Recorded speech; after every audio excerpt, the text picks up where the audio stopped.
a mother of two, and I have a 10-month-old daughter and a 7-year-old daughter. I'm also married, and I still fall under the ALICE threshold. I struggle sometimes with providing basic necessities for my children, one of them being childcare.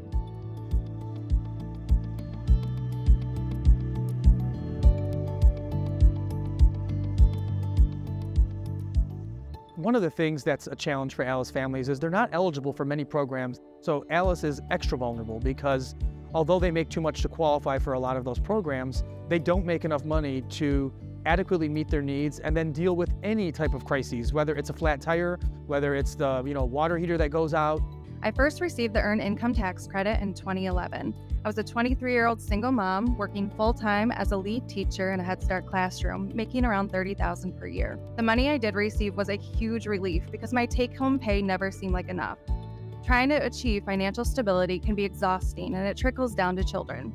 The poverty line is an ineffective measure. It is not realistic. It's not livable. It's not a promise at a nice quality of life. Economic instability among our state's residents impacts all of us. I know Alice, and so do you. Alice is a mother, struggling to raise her children while also caring for an aging parent. Alice is a college student, attending classes by day and waiting tables by night. Alice is a senior citizen, choosing between prescription medications and groceries. This Alice report provides us with data that can shape decisions to move our communities forward. Well, the ALICE report is a metric that we all look at to see what we're doing and what the results are. Things like expanded unemployment benefits and child care tax credit and boosting the Earned Income Tax Credit are policy proposals, and this gives us the data to show, is it working, how is it working, who's being impacted, and what more we can do. So we actually frame all of our work with the Michigan Poverty Task Force with the ALICE report because it's a much more precise and better measure of what a struggling Michigander really looks like.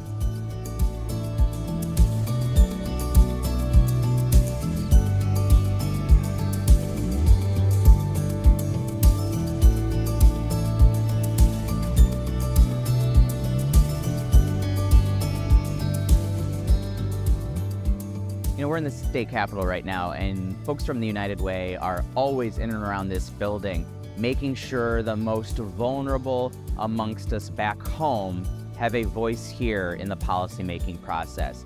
Whether it's 211 data or whether it's ALICE data, United Way has a real finger on the pulse of what is happening at the community level across Michigan.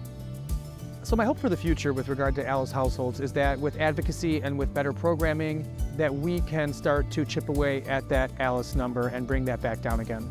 There's still a lot of work that needs to be done, but we believe that we are on the right track as we strategically support Michiganders and lift them above the poverty level.